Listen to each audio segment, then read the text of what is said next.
ନୟାଗଡ଼ ରଣପୁରରେ ପୁଣି ଦେଖିବାକୁ ମିଳିଛି ଅଭାବନୀୟ କାଣ୍ଡ। ଯେଉଁ ପୋଲିସ ଉପରେ ସାଧାରଣ ଲୋକଙ୍କର ସୁରକ୍ଷା ଦାୟିତ୍ୱ ରହିଛି, ସେହି ପୋଲିସ ବାବୁ ଏବେ ନିଜ କୀର୍ତ୍ତି ପାଇଁ ଚର୍ଚ୍ଚାରେ।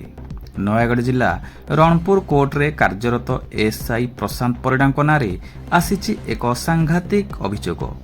ରାତି ଅଧରେ ଜଣେ ମହିଳାଙ୍କ ସହ ପ୍ରେମ ନୀଳା ରଚୁଥିବା ବେଳେ ସ୍ଥାନୀୟ ବାସିନ୍ଦା ଓ ପରିବାର ଲୋକଙ୍କ ହାବୁଡ଼ରେ ପଡ଼ି ନିସ୍ତୁକ ଛେଚା ଖାଇଛନ୍ତି ପୋଲିସ ବାବୁ। ସୂଚନା ଅନୁଯାୟୀ ଏଏସ୍ଆଇ ପ୍ରଶାନ୍ତ ପରିଡ଼ା ସମ୍ପୃକ୍ତ ମହିଳାଙ୍କ ଘରେ ଦୀର୍ଘ 2 ବର୍ଷ ହେବ ଭଡ଼ାରେ ରହୁଥିଲେ। ମାତ୍ର କୌଣସି କାରଣବଶତଃ ପରିବାର ଲୋକେ ତାଙ୍କୁ ଘରୁ ବାହାର କରିଦେଇଥିଲେ। ହେଲେ ପ୍ରେମ ନିଶା ସବୁକିଛି ଅନ୍ଧ କରିଦିଏ। ନ୍ୟାୟରେ ଘରୁ ବାହାରିବା ପରେ ମଧ୍ୟ ମହିଳାଙ୍କ ସହ ତାଙ୍କର ପ୍ରେମ ସମ୍ପର୍କ ଜାରି ରହିଥିଲା ବୋଲି ସ୍ଥାନୀୟ ଲୋକେ ପ୍ରକାଶ କରିଛନ୍ତି। ଗତକାଲି ବିଳମ୍ବିତ ରାତିରେ ପ୍ରାୟ 2ଟା ସମୟରେ ପୋଲିସ ବାବୁ ଥାନା ନିକଟରେ ଥିବା ସମ୍ପୃକ୍ତ ମହିଳାଙ୍କ ଘର ବାରିପଟ ଦେଇ ଭିତରକୁ ପଶୁଥିଲେ। ଏହା ଦେଖି ସ୍ଥାନୀୟ ବାସିନ୍ଦାଙ୍କ ମନରେ ସନ୍ଦେହ ସୃଷ୍ଟି ହୋଇଥିଲା। ଲୋକେ ସତର୍କତାର ସହ ତାଙ୍କୁ ପିଛା କରି ମହିଳାଙ୍କ ସହ ଅସଂଯତ ଅବସ୍ଥାରେ ଧରିଥିଲେ।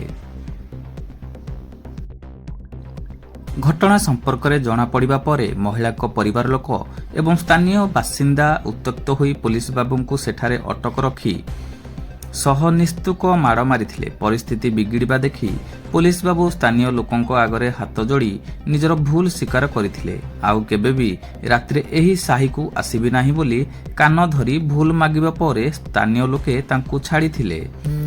ସୁରକ୍ଷା ଦେବା ବଦଳରେ ପୋଲିସ ବାବୁଙ୍କର ଏଭଳି କାର୍ଯ୍ୟକଳାପ ନେଇ ଏବେ ସ୍ଥାନୀୟ ଅଞ୍ଚଳରେ ତୀବ୍ର ପ୍ରତିକ୍ରିୟା ପ୍ରକାଶ ପାଇଛି।